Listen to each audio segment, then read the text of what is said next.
The story about the big boss called David, from the book in the Holy Bible called 2 Samuel. About this story. These stories are about things that happened about 3,000 years ago in the country called Israel. Somebody wrote these stories in a big book called Samuel, with lots of other stories. But it was too big, so they split it into 2 books, called 1 Samuel and 2 Samuel. They were in God's book that the Jewish people had before Jesus came to this earth. They are now in the first part of the Holy Bible, called the Old Testament. We have not yet translated all of the stories from 2 Samuel. The stories in this book are mostly about God's man called David. In 1 Samuel, we can read that God picked David to be the big boss of his people. But David did not become the big boss straight away. Saul was the first big boss. After he died, David became the big boss, but it was not always easy for him. He often had problems. These stories are important, and we can learn a lot from them. They help us know what God is like and what He planned for His people. They show us that God is always with His people and that He helps them when they have problems. 2 Samuel, chapter 1. David heard the bad news about Saul. Verse 1. The Philistine mob and the Israel mob fought each other on the hill called Gilboa. Saul died at that place. At the same time, David and his men fought the Amalek mob at another place. After they beat the Amalek mob, David and his men went back to the place called Ziklag. Then, 2 days later, a young man arrived at David's camp. He came from the place where Saul's mob had that big fight. Along the road, he tore his clothes and put dirt on his head to show that he had bad news. Then he came to David, got down on his knees with his face close to the ground to show respect to him. David asked, "Where did you come from?" He answered, I ran away from that hill called Gilboa, from that big fight. David asked him, "What happened in that fight? Tell me." He answered, The Philistine mob killed dead lots of our soldiers, and our other soldiers ran away. Saul and his son Jonathan died too. We have not yet translated chapter 1, verse 5 to 10. David and his mob were really sad for Saul and Jonathan. They tore their clothes to show they were upset. They cried until the sun went down, and they didn't eat anything.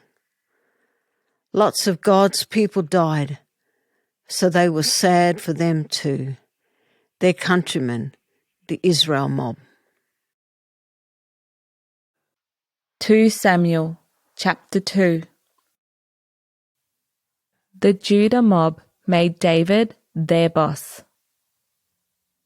Verse 1. After that, David asked God, "What do I do now? Maybe I have to go back and stay at some place in Judah country."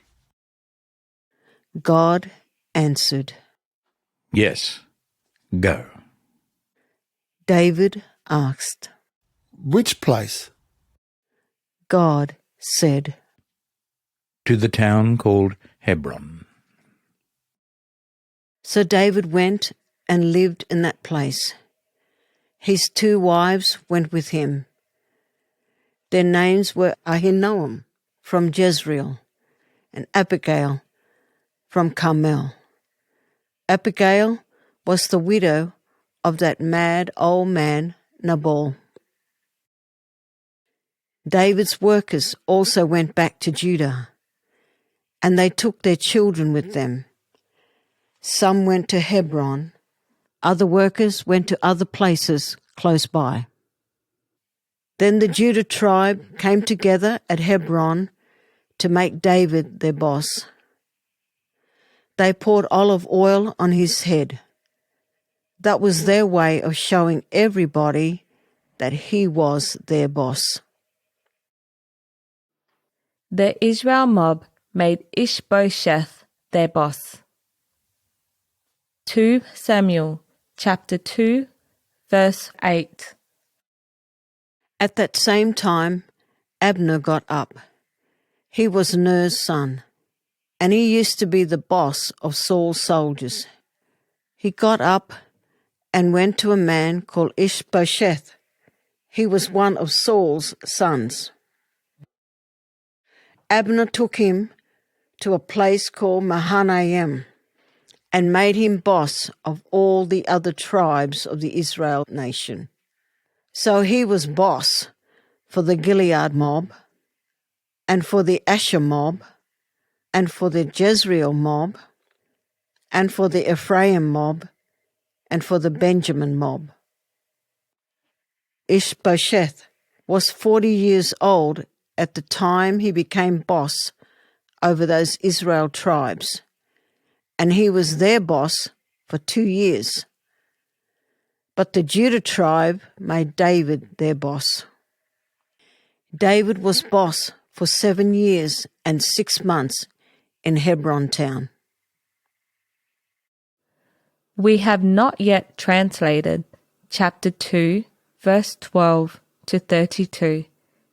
It is about a fight between David's mob and the mob that wanted Saul's son to be their boss. 2 Samuel chapter 3.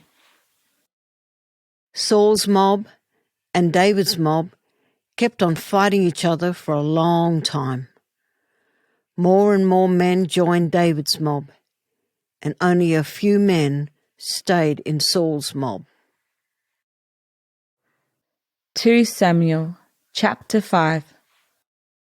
David became the boss of all the tribes in Israel. Verse 1.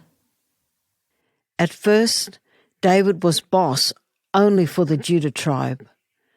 But one day, all the other Israel tribes came together at Hebron and said to David, "You're family for us." While Saul was the big boss of us all in Israel, you were boss of all the soldiers. At that time, God told you, "One day you will be the big boss, and you will look after my people, the Israel mob, like a shepherd looks after his sheep." So the elders told that story to David in Hebron. Then he said, Yes, I agree to be the big boss of everybody. I say that while God is listening. Then the elders poured olive oil on his head to show that he was the big boss for all the Israel mob. David was 30 years old when they picked him to be the big boss, and he was boss for a long time, for 40 years. You see, David was boss for the Judah tribe first. That was for 7.5 years, and he lived at that place called Hebron. After that, he became the big boss for the other Israel tribes too, and he lived in the city called Jerusalem. 2 Samuel chapter 7. God told David, "Your family will be bosses forever." Verse 1. After David became the big boss, God kept his enemies away from Israel. So he sat down happily in his big house in Jerusalem. There was a man called Nathan. He told God's messages to people. One day, David said to him, Listen, I live here in this big fancy house, but God's special box still lives in a tent. I want to build a proper house for that special box. Nathan said, God is looking after you. You can do anything you want to do. But that night, God gave Nathan a dream and told him a different story. He told him to say this to David. David, you are my working man. Listen to me. I want you to leave it. Don't build a house for me, and don't build a house for that special box. I led the Israel mob to walk away from Egypt and to come back to this country. All that time, I didn't live in a house. Today, I still don't live in a house. I still go from place to place, and I still live in a tent. I picked bosses for the Israel mob to look after them. I didn't say to any of those bosses, "Build me a nice house." I never said that. So, listen carefully to me. At first, you just looked after sheep. Then I picked you to look after my mob, the Israel nation. I picked you to be the big boss for them. I was always close to you whenever you did all kinds of important things. I helped you to hunt away the cheeky people that came here from other places. And now I will make you really important. Everybody in every place will hear about you and remember your name, and they will say you are great. For a long time, I picked judges and other bosses for my people, the Israel mob. Other mobs kept on giving them trouble, and they fought with the Israel mob. But from now on, I will look after my mob here in this country.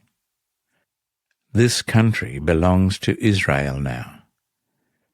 They can sit down here and live quietly and not be frightened any more.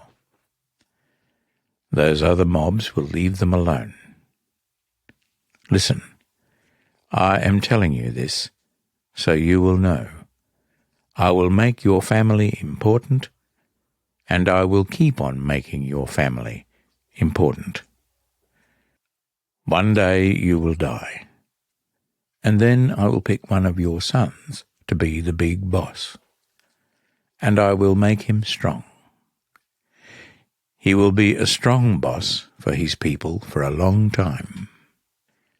Nobody can stop him from being the big boss of this country. And then his son will be the big boss, and later his son's son will be the big boss. It will be like that forever. The big boss will always be a son from your family.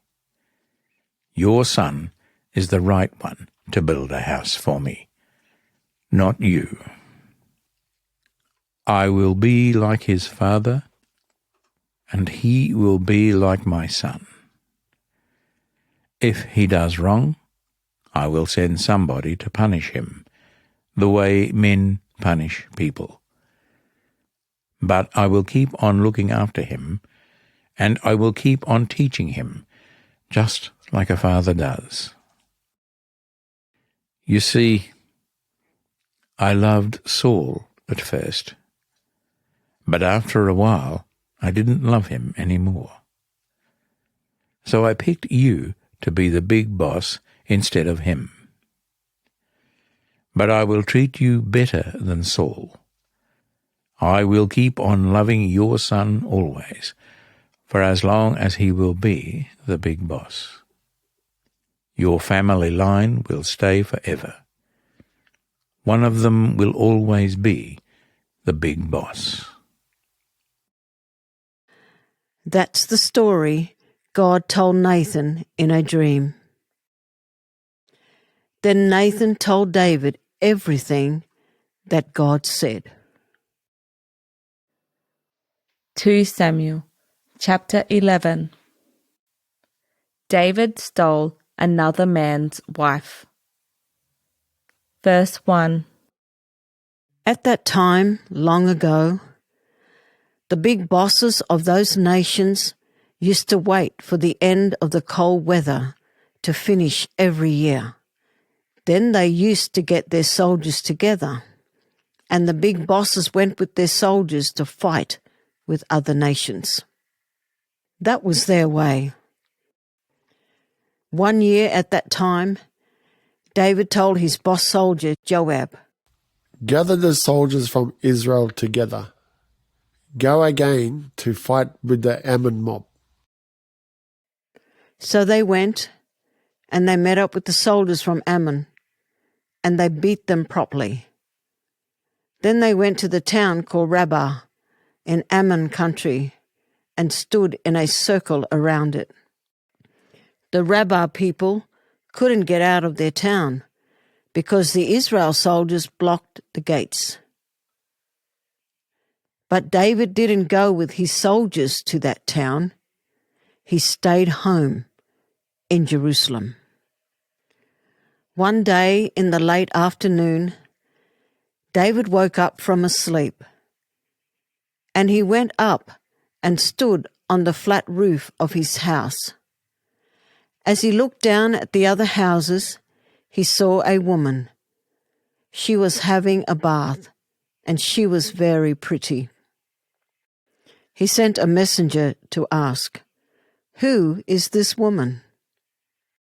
The messenger came back and told him, She is Bathsheba, Eliam's daughter. Her husband is Uriah, who belongs to the Heth mob. He was an Israel soldier, and he was fighting at Rabbah. So David sent messengers to get Bathsheba and bring her to him. You see, she just finished her washing ceremony, the one that women used to do to clean themselves every month. So Bathsheba did what David told her to do. She went to him, and he slept with her, as a man does with his wife. Then she went back to her home. Some weeks later, that woman knew that she was going to have a baby. So she sent a message to tell David, I'm going to have your baby. David heard her message, and then he sent a message to the boss soldier, Joab.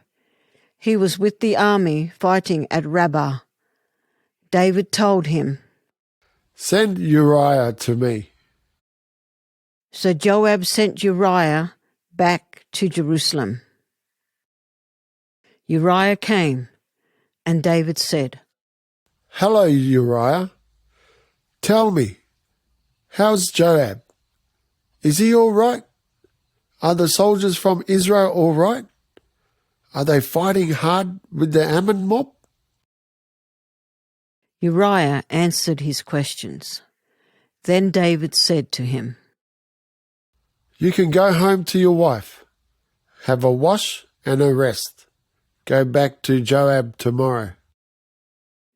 You see, David wanted people to think that the baby was Uriah's.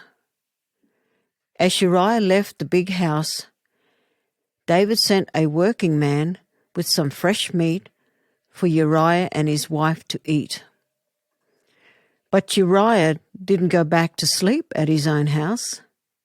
He went and slept outside, where David's working men used to sleep. The next day, one working man told David, Uriah did not go and sleep at his own house. David said, Go and get him. Uriah came, and David asked him, Why didn't you go home and have a rest? You need a break from the fighting. He answered, I can't go back to my house.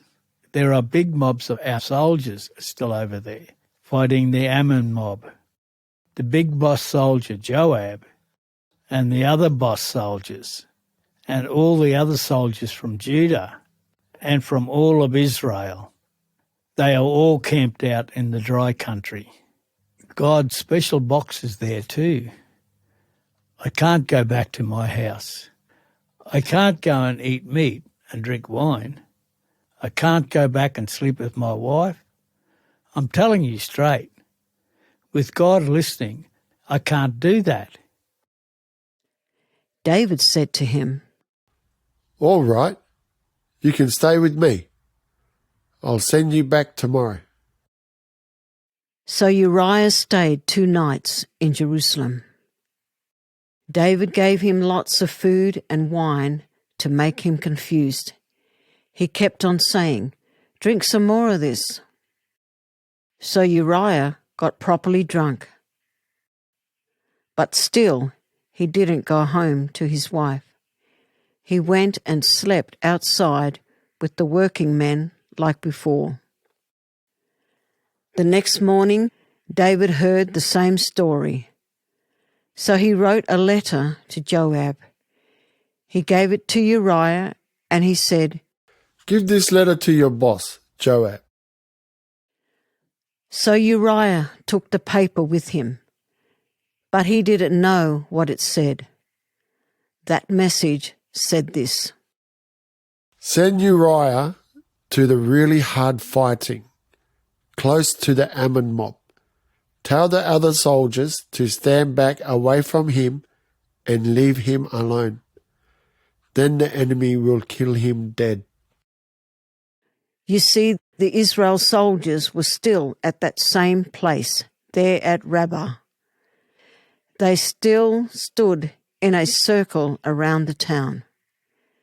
Joab knew that the best Ammon soldiers were in one place. So he sent Uriah and some other soldiers there to shoot arrows at them from close to the wall of the town. But those Ammon soldiers suddenly came out from behind the wall and killed dead some Israel soldiers, and they killed Uriah dead too. Joab sent a messenger to tell David about the fighting at Rabbah. He told the messenger, After you tell the big boss all about the fighting, he might think that those soldiers died for nothing. He might get angry. He might ask you, why did you mob go close to the wall? You knew the Ammon mob will shoot arrows at you from the wall. Maybe you forgot that story about Abimelech, Gideon's son. One time he fought against the people of the town called Thebez.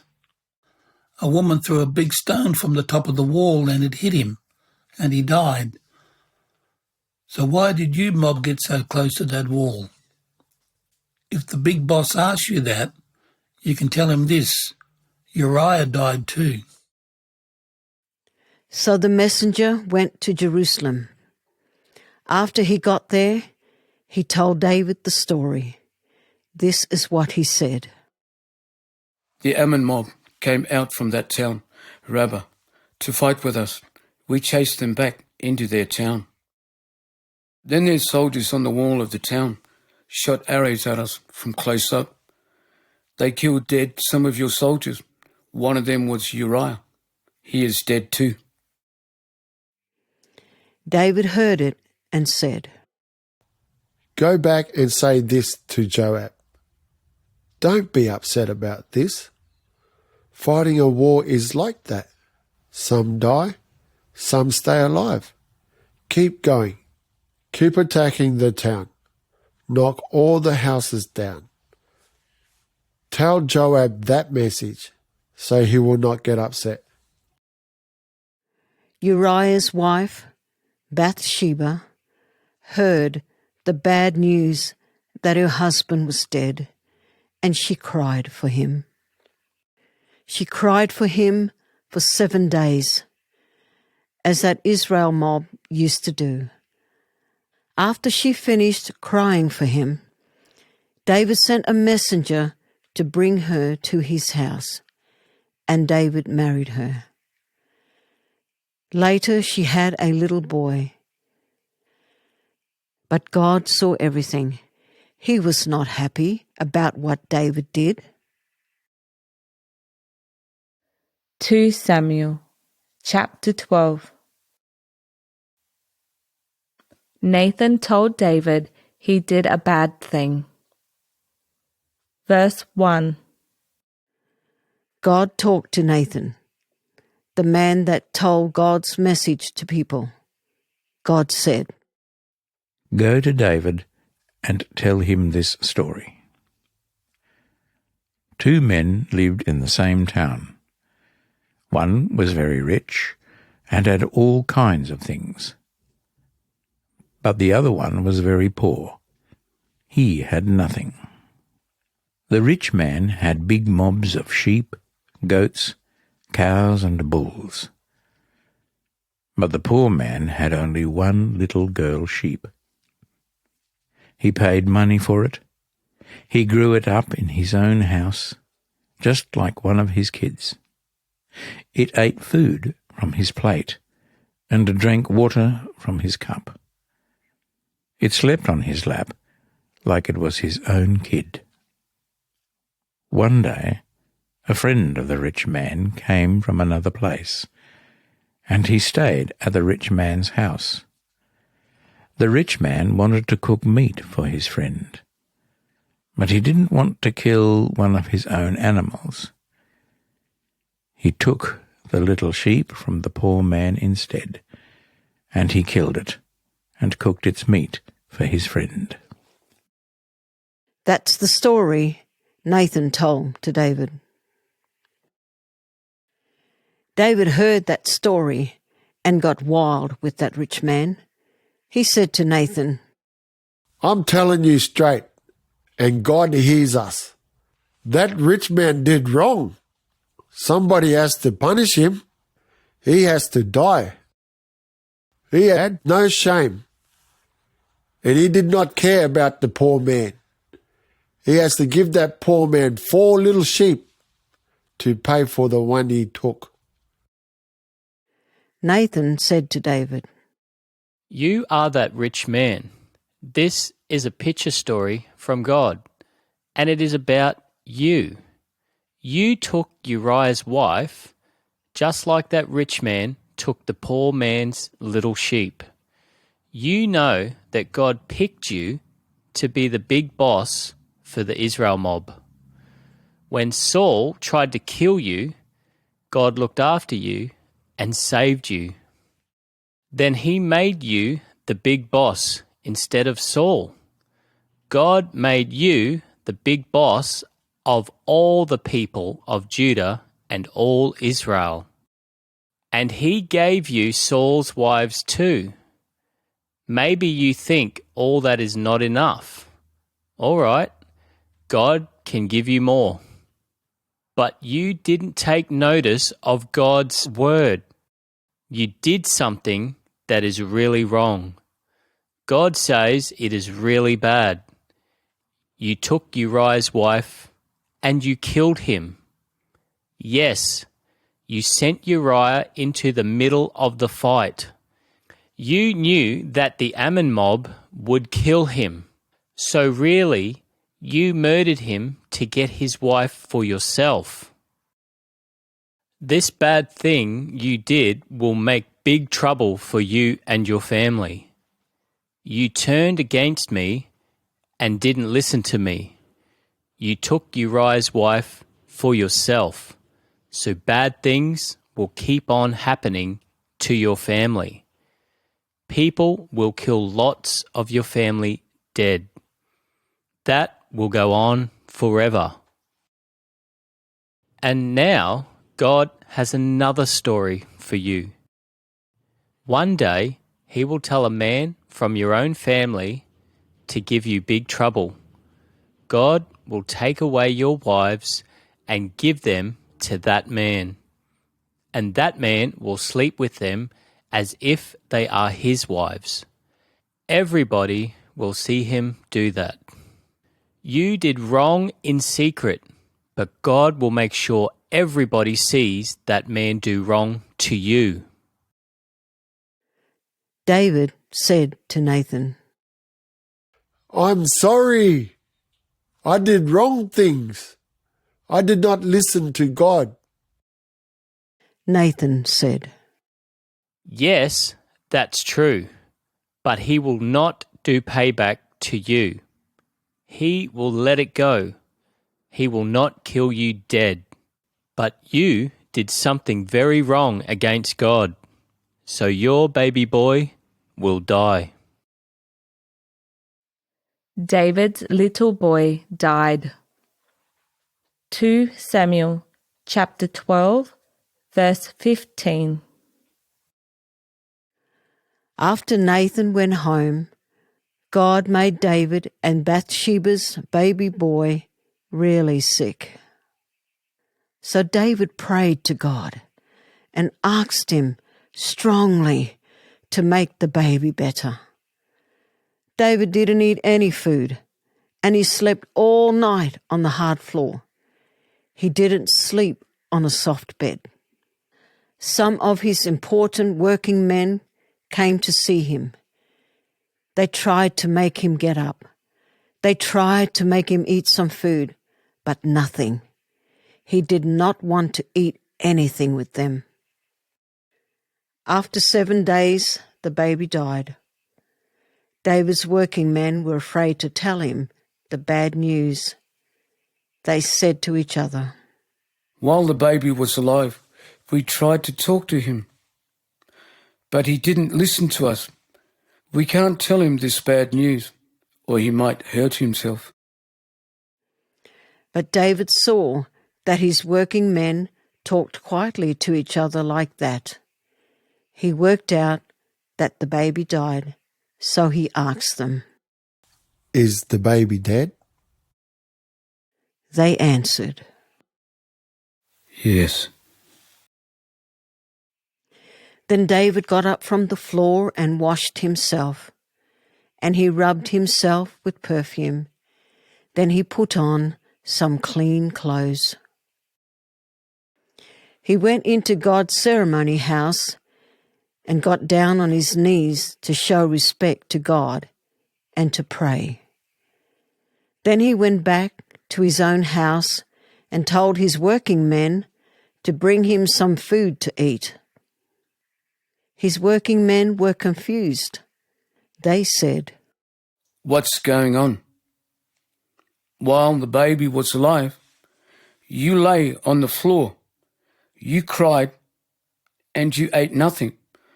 But after he died, you got up and ate. We don't understand. Why didn't you cry after he died? He answered, While the baby was alive, I lay on the floor. I cried, and I ate nothing. I thought, maybe God will be sorry for me. Maybe he will make the baby better again. But now he's dead. Even if I don't eat food now, I can't make him alive again. I know that one day I will die too, and I will go to the place where he is, but he can't come back here to me now.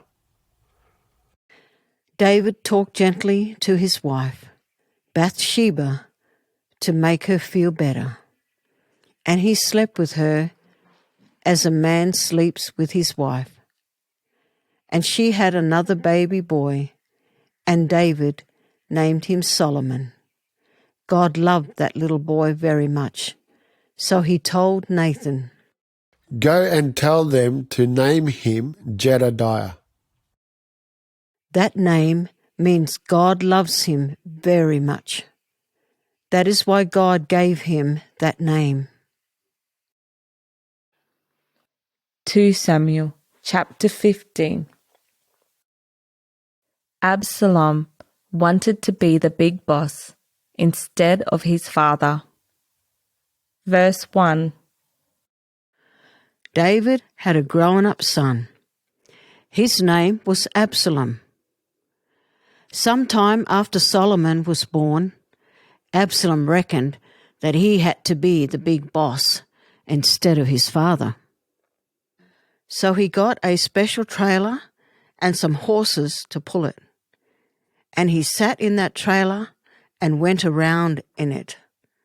Whenever he went in that trailer, he told 50 men to run along in front of it so that he looked important.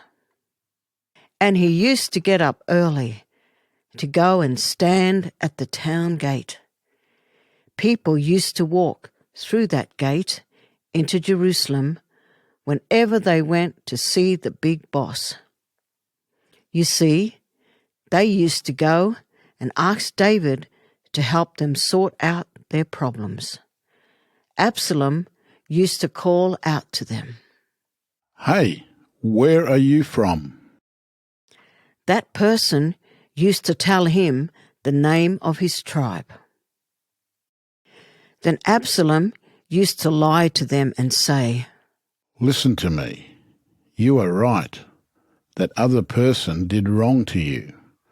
My father is the big boss, but he is too busy to listen to everybody. He doesn't have working men to sort out all your problems.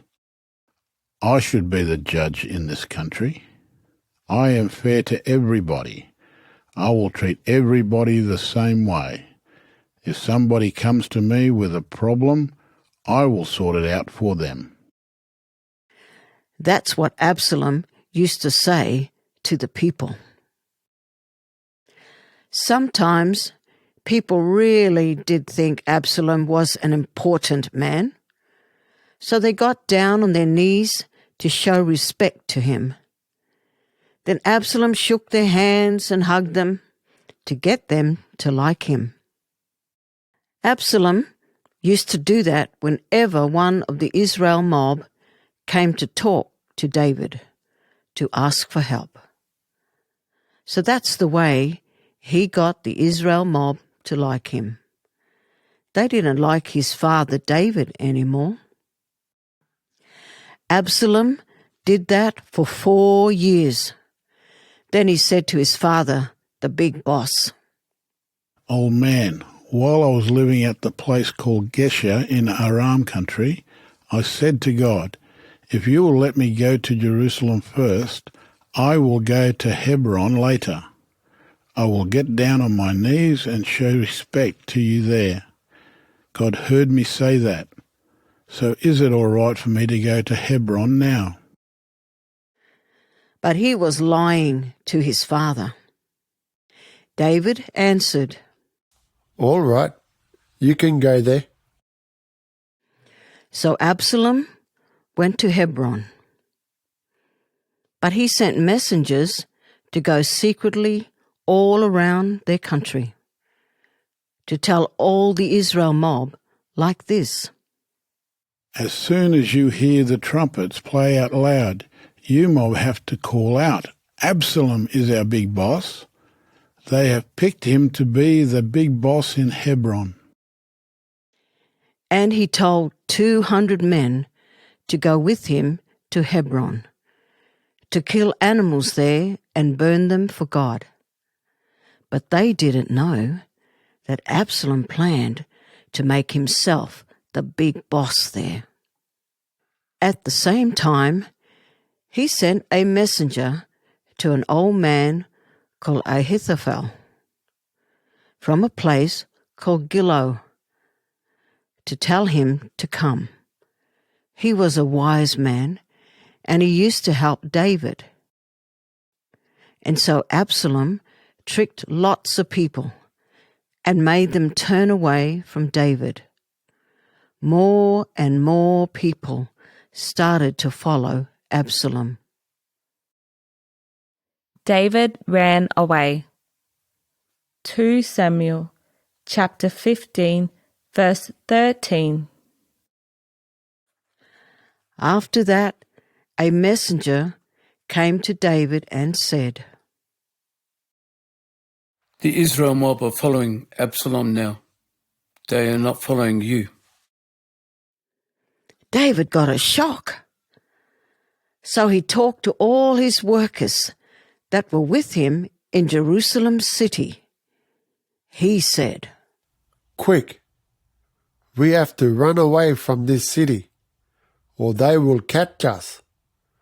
If we don't hurry, Absalom's mob will attack this city and kill everybody.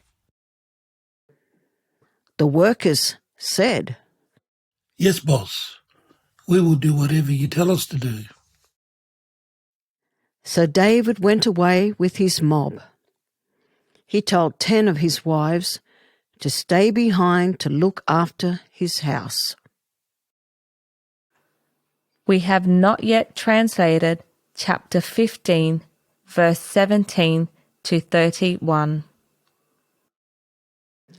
David and his mob, they went to the top of the hill called Olive Trees Hill. People used to show respect to God at that place. A man called Hushai was there to join up with David's mob. He was from the Arik mob, and he worked for David. You see, he heard about Absalom's plan to attack Jerusalem, and he was sad for his boss. He even tore his clothes and put dirt on his head to show he was sad. But David said to him, Don't come with me. You might slow me down. I want you to do something different for me. Go back to Jerusalem and say you want to work for my son, Absalom. Lie to him and say, Boss, I want to work for you now. I used to work for your father, but now I want to work only for you. If you do that, it will really help me. If that old man, Ahithophel, tells my son something, you can tell him a different story and confuse him. 2 Samuel chapter 16. Shimei swore at David. Verse 5. David and his mob came close to a town called Bahurim. A man called Shimei came out to meet them. He was one of Saul's relatives, and his father's name was Gera. He started to swear at David and talk curses, and he threw stones at them. David's soldiers and guards were standing with David, but Shimei kept on throwing stones at all of them, and he cursed David like this. You are no good troublemaker. You are a cheeky one, a murderer. You are boss for nothing. Go away. You killed lots of Saul's family dead, so God is making trouble for you right now. You made yourself the big boss instead of him. So God picked your son Absalom now to be the big boss instead of you. You are a murderer. Now you are in trouble yourself, and it is your own fault. One of David's boss soldiers was Abishai. He was the son of Zeruiah, David's sister. He said, Boss, that man is no good. He can't swear at you like that. Let me cut off his head. David said to Abishai and to Abishai's brother Joab, Don't do it. It's got nothing to do with you two. Maybe God himself told him, Go and swear at David. If God told him to do that, nobody can stop him. The Absalom mob arrived in Jerusalem. 2 Samuel chapter 16, verse 15. On that same day, David's son, Absalom, came to Jerusalem with a lot of Israel's soldiers. Ahithophel, that wise old man, he was with him too. Then David's friend Hushai went to meet Absalom. He called out, Boss Absalom, you are great. You have to be the big boss forever. but he told a lie. He was still working for David. Absalom said, You are a friend of David. You used to follow him. So how come you are not with him now? But Hushai lied again and said, I can't follow him anymore. You are the big boss now. God and the Israel mob, they have picked you to be the big boss. I belong to you. This is the best way for me now. I will work for you, just like I worked for your father. And Absalom believed him. So Absalom said to that wise man Ahithophel, All right, tell us, what do we do first? He answered, 10 of your father's wives stayed behind to look after the house. You have to sleep with them, as if you are married to them. If you do that, you will make your father ashamed. He will hate you properly. Then everybody will know that you are the big boss in his house now. Everybody will hear that you were really brave and that you did it in the open. Then they will follow you. So the workers put up a tent on the flat roof of David's big house. Absalom went into the tent and slept with his father's wives one by one, just like he was married to them. And a lot of people saw him do that, and all the Israel mob heard about it. So Absalom took notice of that wise man's story, just like his father used to take notice of him. They both thought that he talked straight, just like God does. So they always listened to him carefully. 2 Samuel chapter 17. That wise man, Ahithophel, said to David's son Absalom, Let me pick 12,000 soldiers. We will chase your father tonight. Right now he's upset and tired. We will suddenly come and attack his mob, and they will get a shock. All his mob will run away. He's the only one I will kill dead. I will gather all the other men together and bring them back here to you. They will see that their boss is dead, and then you will be their boss. We will not hurt any of them. They will all be safe.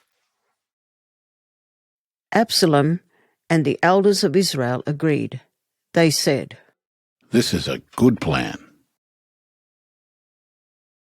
Hushai tricked Absalom.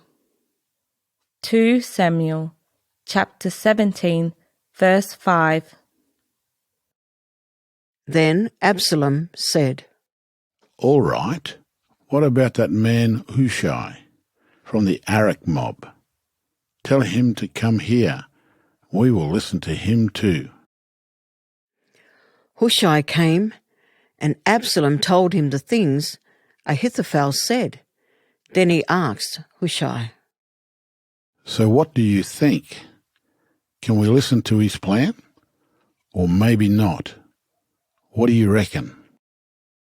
Hushai lied and answered, That old man usually talks straight, but not today. That plan he just told you, it's no good. You know that your father and his men are strong soldiers. They are good fighters, like cheeky wild animals. And he really knows what he is doing too. He always sleeps a long way from the soldiers, so he will stay safe. Maybe he will go and hide in a cave in the hills. Nobody can find him there. But then he and his soldiers might suddenly come and attack your mob of soldiers. Lots of your men might die. Everybody will hear about it and think, hey, look out, David's mob finished up Absalom's mob. Everybody knows that David and his men are brave and strong. If your other soldiers think he beat our mob, they will be afraid. Even the brave ones will be afraid. No, this is what I reckon. We have to gather more soldiers together from all over this country, Israel. Gather lots of them together, too many to count. You are their big boss, so you have to lead them yourself. Your father can't hide from us. We will find him, and we will quickly go all around him, and then we will attack him. He and all his men will die. If he is hiding in a town, all the Israel mob will break the wall and the houses of that town. We will get ropes, and we will drag their stones away. There will not even be a small stone left. We will do that until we find him. Absalom and the elders of Israel heard what Hushai said, and they reckoned, Hushai from the Arak mob has a good idea. It is better than the other plan of that wise man Ahithophel. You see, God himself made them think like that. He wanted them to follow Hushai's plan and so make big trouble for Absalom.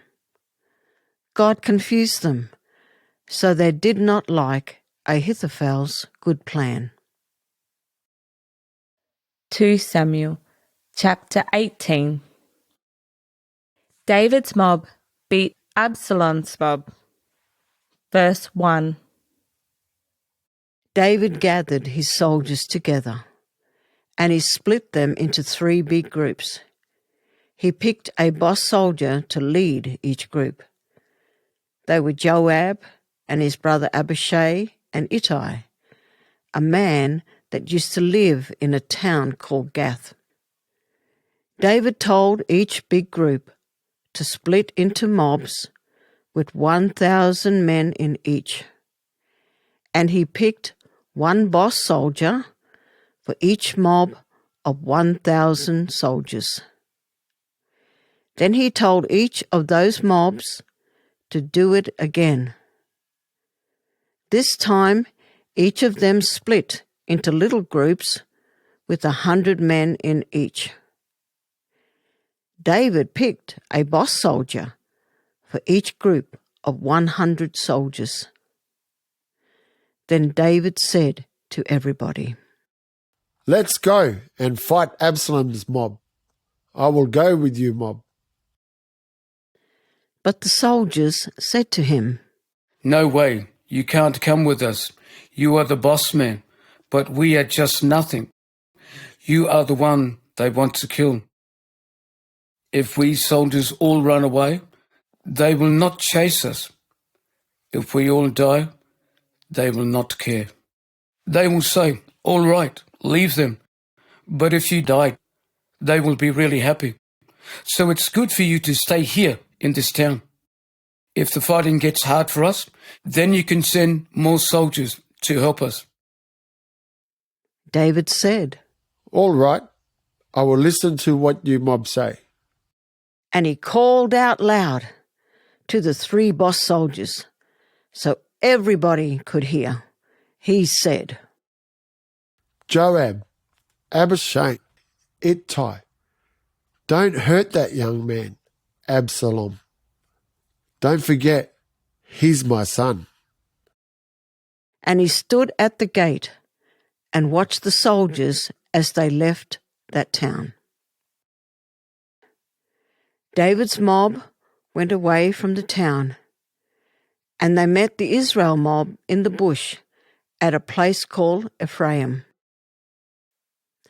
They chased each other in the bush, and they attacked each other with spears and bows and arrows. David's mob beat Absalom's mob and killed lots of them dead. But even more soldiers died from things in the bush.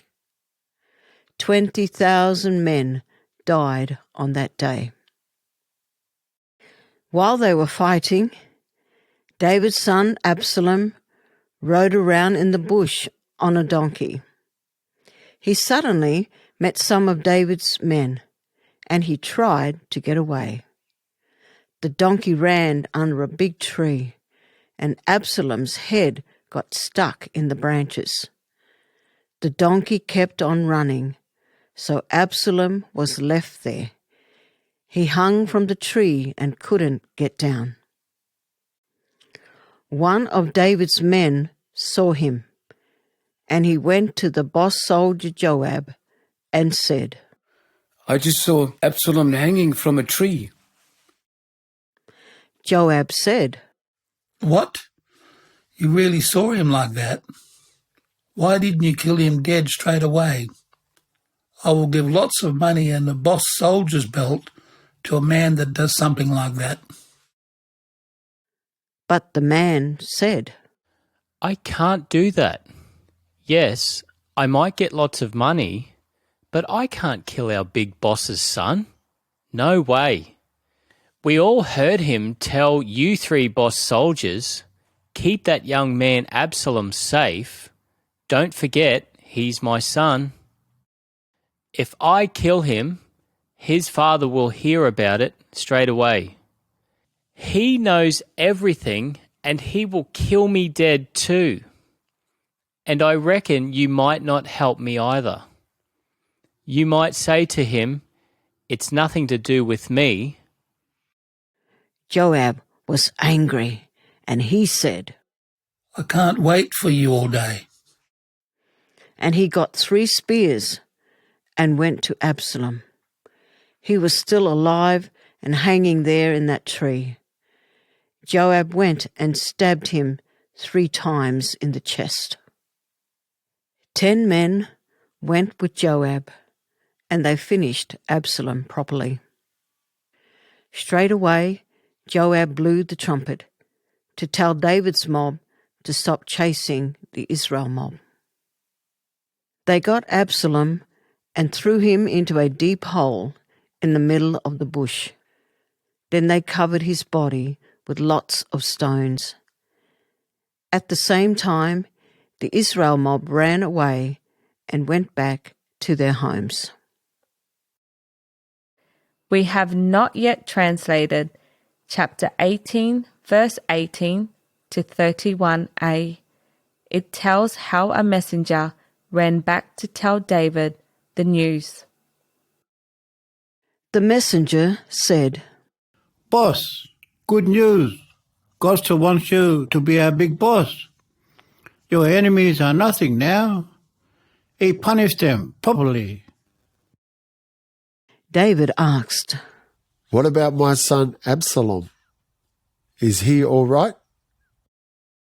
The messenger answered, Those troublemakers, your enemies, I hope they will finish up, just like that young man finished up. David got very upset. He went inside and cried.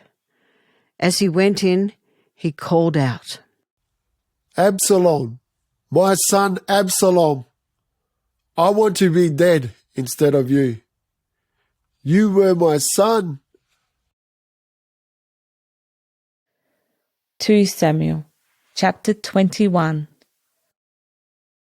David's mob fought with the Philistia mob again. 2 Samuel, chapter 21, verse 15. Sometime later, the Israel mob went to fight with the Philistia mob again. David also went with his soldiers to fight along with them, but soon he got very tired. Then a really big Philistine man came close to David. His name was Ishbi-Benob. He belonged to Rapha's family. Everybody in that family was really big and strong. His spear had a sharp point. It was heavy, 3.5 kilograms, and he had a new long knife. He reckoned he was going to kill David dead. But one of David's boss soldiers came to save him from that big man. He attacked the big man and killed him dead. That brave man was Abishai, the son of David's sister, called Zeruiah. After that, David's men made a promise to him. They said, "We will never let you come with us again to fight. They might kill you dead. You are like the lamp in God's ceremony house. Nobody puts out its fire. You see, your life is like that. We don't want anybody to kill you and finish up Israel's lamp." We have not yet translated chapter 21, verse 18 to chapter 24, verse 25. It is about some of the other things that David did before he died. The last bit of this story is from another book called the First Book of the Big Bosses. We call that book 1 Kings, and these verses are from 1 Kings chapter 2, verse 10 to 12. 1 Kings chapter 2. David died when he was an old man. They buried him in the city called Jerusalem, in that part of the city they call the city of David. David was the big boss of Israel for 40 years. First, he was the boss in the town called Hebron for 7 years. Then he was the boss in Jerusalem for 33 years. Then David's son Solomon became the big boss.